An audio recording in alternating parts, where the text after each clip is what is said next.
పళనిస్వామిని కొత్త ముప్పు వెంటాడుతోంది. విశ్వాస పరీక్ష గట్టెక్కి హమ్మయ్య అనుకునేలోపే కోర్టు షాక్ ఇచ్చింది.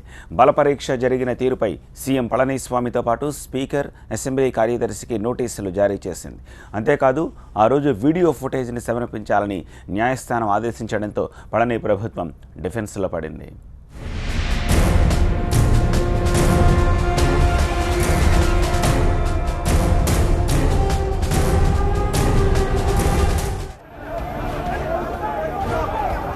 విశ్వాస పరీక్ష సమయంలో తమిళనాడు అసెంబ్లీలో ఏం జరిగింది?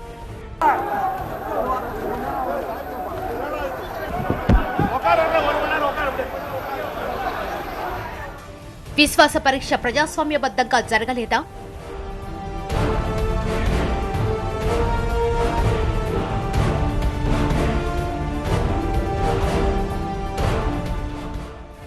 ఇప్పుడు ఈ వ్యవహారంపైనే దృష్టి సారించింది మద్రాస్ హైకోర్టు. డీఎంకే పిటిషన్పై విచారించిన మద్రాస్ న్యాయస్థానం పళనిస్వామి సర్కార్కి షాక్ ఇచ్చింది. విశ్వాస పరీక్ష సమయంలో ఏం జరిగిందో చెప్పాలని అసెంబ్లీ సెక్రటరీని ఆదేశించింది. ఆ రోజు నాటి వీడియో ఫుటేజ్ని సమర్పించాలని సూచించింది. దీంతో తమిళనాడు రాజకీయం మళ్లీ హీటెక్కింది.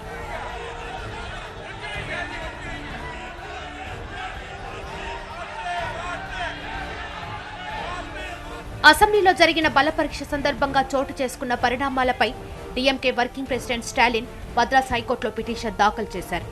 ముఖ్యమంత్రి పళనిస్వామి ఎన్నిక ప్రజాస్వామ్యబద్ధంగా జరగలేదన్నది స్టాలిన్ వాదన. అయితే ఈ పిటిషన్ను విచారించిన న్యాయస్థానం మార్చి 10లోగా అఫిడవిట్ దాఖలు చేయాలని ముఖ్యమంత్రి పళనిస్వామితో పాటు అసెంబ్లీ స్పీకర్ ధన్పాల్, అసెంబ్లీ కార్యదర్శికి నోటీసులు జారీ చేసింది. బలపరీక్ష సమయంలో తమపై దాడి చేయడమే కాకుండా విపక్షం లేకుండా విశ్వాస పరీక్ష నిర్వహించారని డీఎంకే కోర్టుకు తెలిపింది. బలపరీక్ష సమయంలో తాము రహస్య ఓటింగ్ను కోరినా స్పీకర్ అనుమతించకపోగా తమను బలవంతంగా సభ నుంచి గెంటివేశారని డీఎంకే సభ్యులు ఆరోపించారు. కొందరు ఐఏఎస్ అధికారులు కూడా అసెంబ్లీ ప్రాంగణంలోకి ప్రవేశించి తమపై విచక్షణరహితంగా వ్యవహరించారని డీఎంకే అంటోంది. విపక్ష సభ్యులు లేకుండా సభలో జరిగిన విశ్వాస పరీక్ష చెల్లదని చెప్తోంది.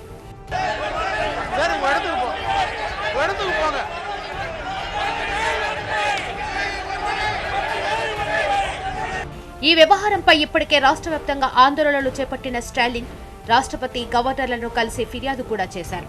దీనిపై అన్ని ఆధారాలను వారికి సమర్పించారు.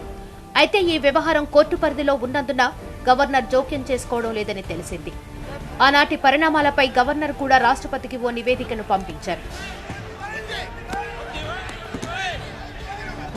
ఫిబ్రవరి 18 జరిగిన విశ్వాస పరీక్షలో పళనిస్వామి విజయం సాధించారు. 234 మంది సభ్యులున్న సభలో పళనిస్వామికి అనుకూలంగా 122 మంది ఓటు వేయగా వ్యతిరేకంగా 11 మంది ఓటేశారు. అయితే ప్రతిపక్షం లేకుండా ఎలా బల పరీక్ష నిర్వహిస్తారంటూ డీఎంకే మండిపడింది. అయితే విశ్వాస పరీక్ష తర్వాత రిలాక్స్ అయిన పళనిస్వామికి కోర్టు నోటీసులు షాక్ ఇచ్చినట్లే కనిపిస్తోంది. అయితే స్పీకర్ పైన డీఎంకే సభ్యులు దాడికి పాల్పడ్డారని వాదిస్తున్న అన్నాడీఎంకే సభ్యులకు న్యాయస్థానం జలకిచ్చింది. ఇప్పటి వరకు రాజ్యాంగబద్ధంగానే విశ్వాస పరీక్ష జరిగిందంటున్న అన్నాడీఎంకే నేతలు కోర్టు నోటీసులతో డిఫెన్స్లో పడ్డారు. మొత్తంగా కోర్టు నోటీసులు కొత్త కలకలం రేపుతున్నాయి. దీనిపై ఏఐడీఎంకే నేతలు ఎలా స్పందిస్తారన్నది ఆసక్తికరంగా మారింది. డీఎంకే పిటిషన్ వేసింది. విచారించిన కోర్టు సీఎం, స్పీకర్తో పాటు అసెంబ్లీ కార్యదర్శికి నోటీసులు జారీ చేసింది. అయితే ఈ కేసు పళనిస్వామి సర్కారుకు ఎర్త్ పెడుతుందా? చట్టసభల్లోని నిర్ణయంపై కోర్టులు స్పీకర్కు నోటీసులు ఇవ్వచ్చన్న దానిపై భిన్న వాదనలు వినిపిస్తున్నాయి. తమిళనాడు రాజకీయాలు గత నెల రోజులుగా సస్పెన్స్ థ్రిల్లర్ను తలపిస్తున్నాయి. అయితే వీటన్నిటికీ విశ్వాస పరీక్షతో ఫుల్ స్టాప్ పడింది. అయితే నాటి ఘటనలు, విశ్వాస పరీక్ష జరిగిన తీరు ఇప్పుడు కొత్త సందేహాలను తెర మీదకు తీసుకొస్తోంది.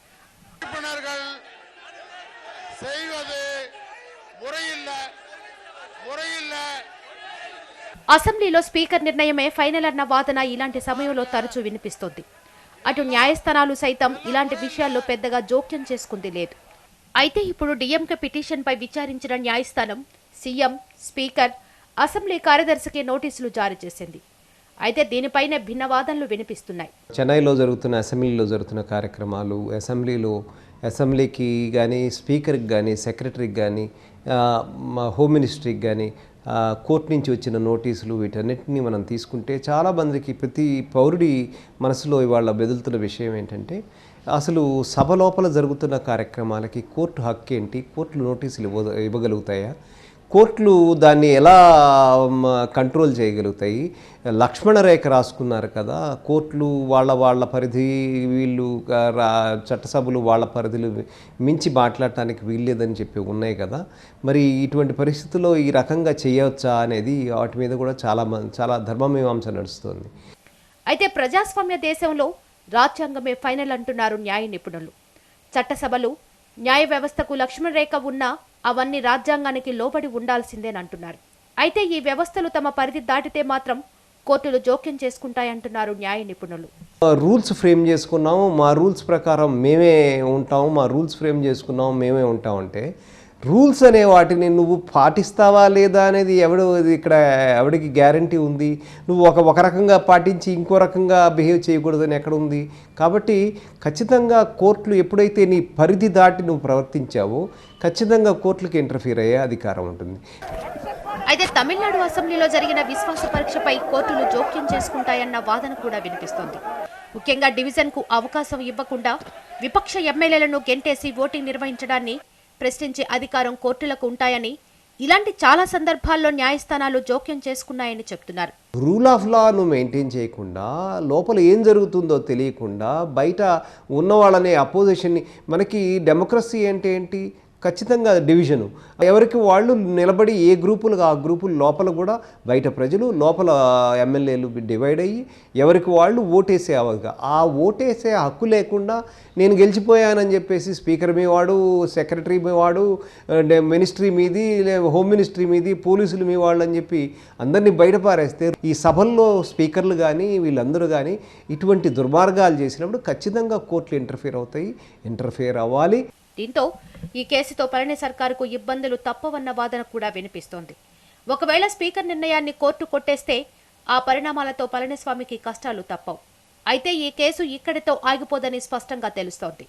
దీంతో కోర్టు నిర్ణయంపై ఇప్పుడు సర్వత్రా ఉత్కంఠ నెలకొంది.